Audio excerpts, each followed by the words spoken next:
আজ রবিবার ১৯ জানুয়ারি ২০২৫, ৫ মাঘ ১৪৩১ বঙ্গাব্দ। দৈনিক ইত্তেফাক। পুরো আর্থিক খাত রাজনৈতিক বিবেচনায় পরিচালিত হয়েছে। রেহমান সোবহান। সব সমস্যার সমাধান নির্বাচিত সরকারই করতে পারে, মির্জা ফখরুল। নবীন উদ্যোক্তারা যেন বিনিয়োগ নিয়ে বিপদে না পড়েন, তা নিশ্চিত করতে চাই প্রধান উপদেষ্টা।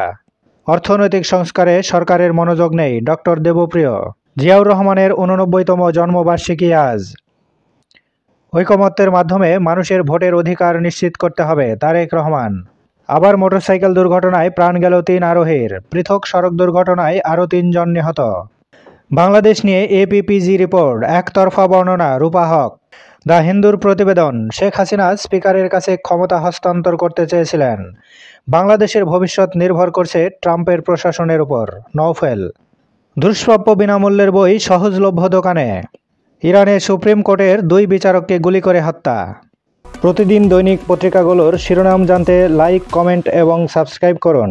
এবার শেষের পাতা। খালেদা জিয়ার হার্টে জটিলতা, চিকিৎসায় পরিবর্তন, লিভার প্রতিস্থাপনের সিদ্ধান্ত হয়নি। মার্শা বার্নিকাট সহ 3 সিনিয়র কূটনীতিককে পদত্যাগের আহ্বান ট্রাম্পের সহযোগীদের। ঠান্ডার কারণে কংগ্রেস ভবনের ভেতরে হবে ট্রাম্পের শপথ, অভিবাসী বিরোধী অভিযানের পরিকল্পনা।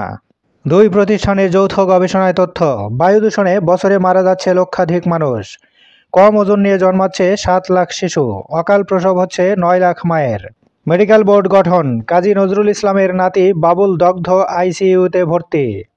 চাঁদাবাজি দখলদারি বন্ধ না হলে আমাদের যুদ্ধ চলবে, জামায়াতে আমির। বনাঞ্চল ধ্বংসের প্রধান কারণ মেগা প্রকল্প, পরিবেশ বিষয়ক আলোচনা সভায় বিশেষজ্ঞরা।